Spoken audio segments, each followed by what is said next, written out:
Hey YouTube, petey twofinger here.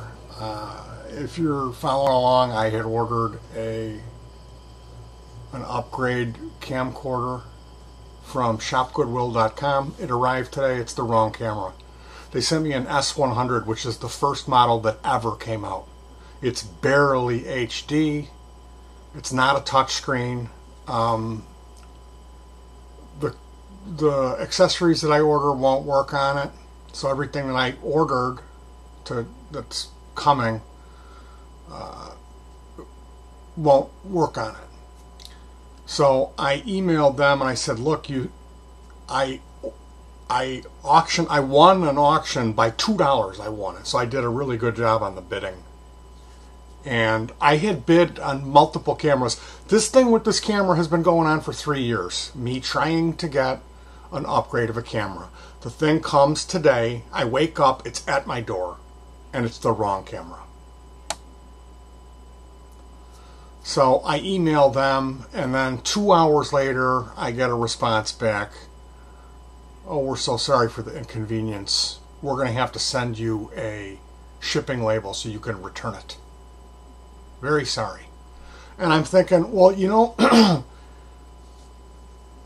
what would be nice is if they contacted another Goodwill that had the item and said, look, we're going to do a credit and pay you the stock fee of what it's worth.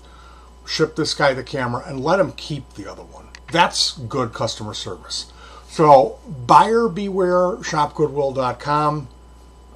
You really got to do your homework. This particular case, they shot every angle of the camera except the panel that has the part number.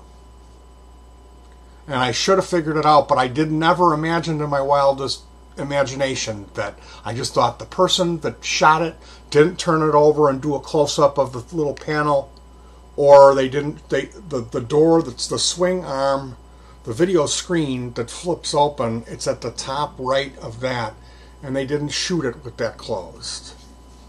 So here everyone was bidding for this one because it's a 500. That's the one that I wanted. So now I'm just up in the air. It's just, you know, back to looking at all these auctions and having everything go for 80 and 100 bucks that I try to bid on because people have more money than me. And I don't know what people are doing buying all these used camcorders.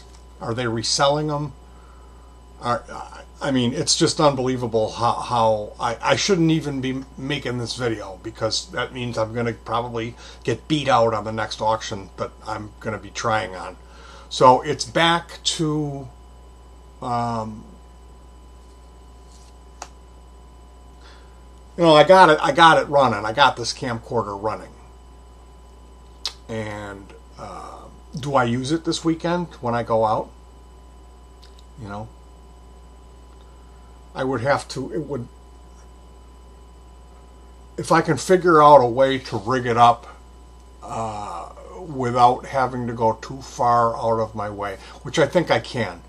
It runs off 8.4 volts DC, and I have some 9 volt stuff that I could easily pad down. So I just had an email come in. Anyway, this stuff that I had put together is the opposite polarity because it's set up to power pedals, you know, off of a 12 volt sealed lead acid battery. It's a 7809 voltage regulator with a 100 microfarad capacitor on the input side of that voltage regulator and a 10 or 100 UF 16 volt electrolytic capacitor on the output. That's how you do that. The voltage regulator has 3 legs, okay? So the middle is the negative, and then one of them will be the input and one will be the output. So instead of having a wall wart and plugging that in to power stuff, you can take one of these little voltage regulators, you mount it on a heatsink, solder those 2 capacitors on there, and then hook up the connections for the wires. And that's how I do everything. Inside of my amps, I put 9 volts so I can run the pedals. Sometimes it doesn't heterodyne. If it's 2 digital things, they'll heterodyne. You got to run those on separate power supplies. But that would happen either way. So as far as a little tip for you, if you're doing battery powered stuff, or if you're trying to figure out how to reduce voltage, the voltage regulators are one way to do it. Now, the bad part about that is the heat sink. It's producing heat. That energy that you're chopping off the top is going into heat, which is wasted. So ideally, we don't want to go from 12 to 5, really. If we can avoid it, if we can find another way to do that, it might be better. You know, they have circuits for car chargers, don't generate as much heat, that use diode matrices to lower the voltage. But that's the way I've been doing it, is using these voltage regulators. They run at 1.5 amp current. That's the amount of current that comes out of them. And typically a pedal, you know, if it's like a distortion pedal, it's around like 80 milliamp, where an amp would be 1,000. So the digital stuff eats a lot more, but here I'm kind of getting carried away. I wanted to talk about this camera thing. I just can't believe it. I can't believe that happened. I cannot believe it happened. So now I've got to have them send me a shipping label, and I've got to send it back, and it's back to square one. So you guys wish me luck with my quests to improve the quality of what we do, to get better footage, to be able to use a remote control so we're not constantly taking our guitars off, walking 15 feet every time we need to pause or unpause the camera. Takes the fun out of what we do. And then the other thing is running an external microphone. So that's what I'm trying to do, but I'm not trying to do that with a 2009 bottom of the barrel. You know, it's literally, it's the worst camera in the Vixia line. The worst one. And I paid $60 for it, 56, something, 57 bucks, and then all the other accessories that I bought, it adds up to, you know, it gets up there. And to know that there's a 400 for 69 bucks right now. I could buy it now. Let's see, we have the 100, the 200, the 300, and then the 400. That's the much newer model. So while I'm wasting time, I could just go and buy that. Anyway, I can't do anything until I get my money back from Goodwill. So,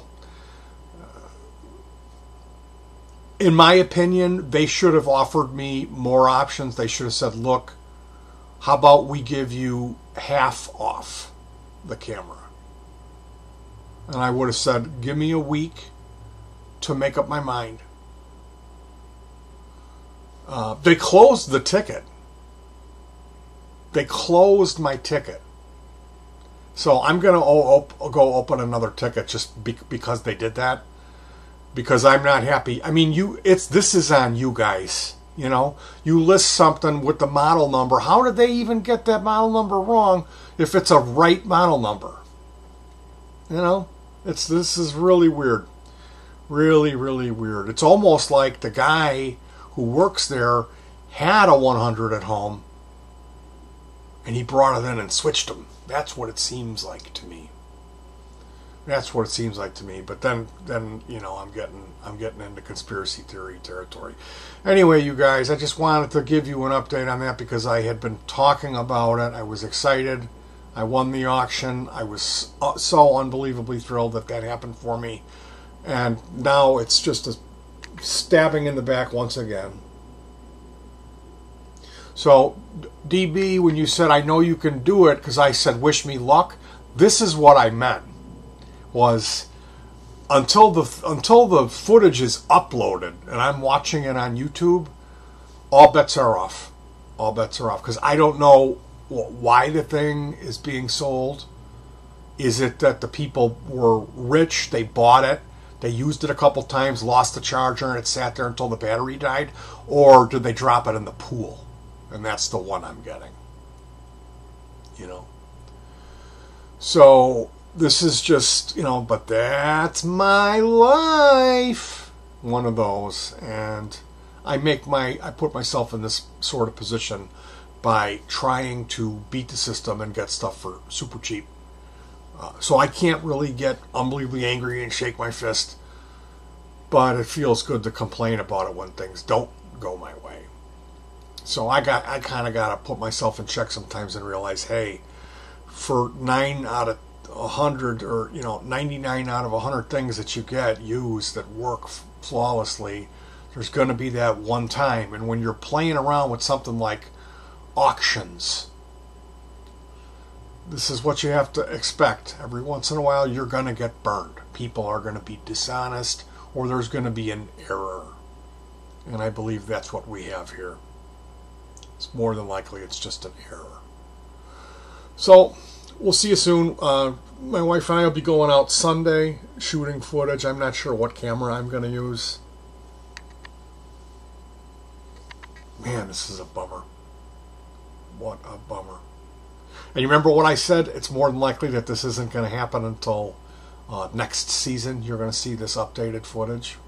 Well, there was more truth in that than I would have hoped, but there's a possibility I can slap something together quickly here. I believe if I just put a DC 2.1 mil male on the end of this connector that fits this camera and wire it in reverse polarity, that would make positive polarity, because I'm running reverse out of the output tap. And so I have these, they're pill bottles, and inside the pill bottle is the voltage regulator with a pair of capacitors for filtering, and then there's an output jack, and it's got a heatsink mounted on it. So you the wires going into it have female spade clips, so you push those onto a 12 volt sealed lead acid battery, like a kind of battery you would see in a tractor or a motorcycle. It's a sealed lead acid battery though. And then that hard 12 volts busts down to the softer 9 volts at 1 and 1.5 amps of current, and that the camera shouldn't have a problem with that. I might have to pat it down a little bit to hit that 8.4 volts. Sometimes this digital stuff's really picky, and it just won't turn on, or it'll flash, the LED will flash like, hey, what are you trying to do? Or you smoke it out. And if that were to happen, boo-hoo. Hey, maybe it'll run off hard 12. Let's go see.